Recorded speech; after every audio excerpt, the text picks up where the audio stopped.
Rejoignez tout de suite une nouvelle demi-heure d'infos consacrée à l'actualité française. On va maintenant reparler de la tempête médiatique, notamment provoquée par Laurent Wauquiez suite à ses propos devant des étudiants de l'EM Lyon ces derniers jours.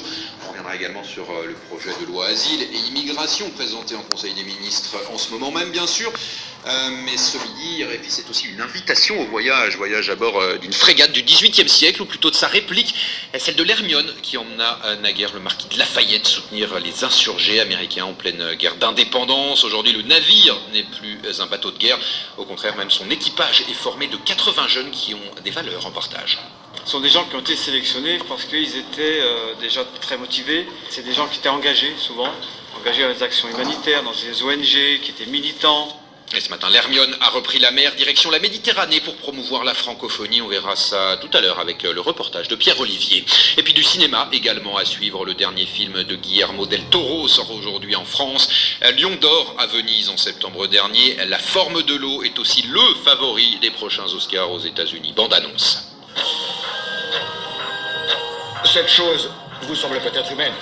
Ça se tient sur deux jambes, pas vrai? Mais le Seigneur nous a créés à son image. Vous ne pensez pas que le Seigneur ressemble à ça?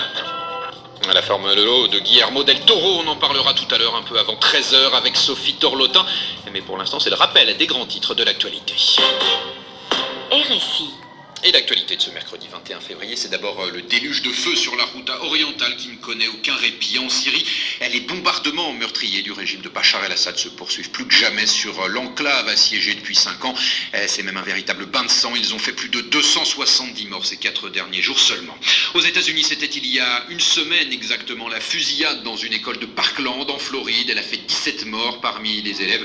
Des élèves de l'établissement qui veulent depuis replacer les armes à feu au centre des débats.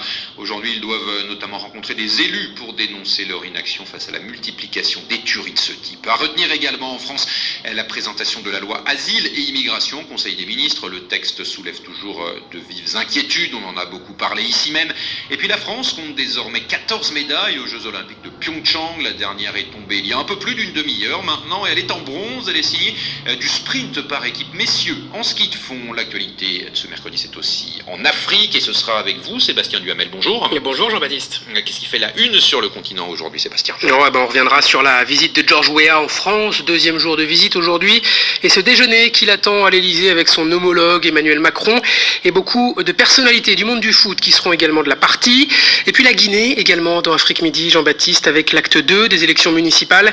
La commission électorale maintenant a publié la quasi-totalité des résultats, et ce sont des conseillers municipaux en fait qui étaient élus, à eux maintenant d'élire les maires. Et puis les mesures d'apaisement au Togo, enfin, des mesures qui ont été décidées notamment lundi, au premier jour du dialogue politique, même s'il a été suspendu. Eh bien, hier, des dizaines de personnes arrêtées lors de manifestations ont été libérées. C'est ce que nous verrons. Merci Sébastien Duhamel, on vous retrouve tout à l'heure, 13h30, heure de Paris, un petit peu moins d'une heure, 12h30, temps universel, Afrique Midi.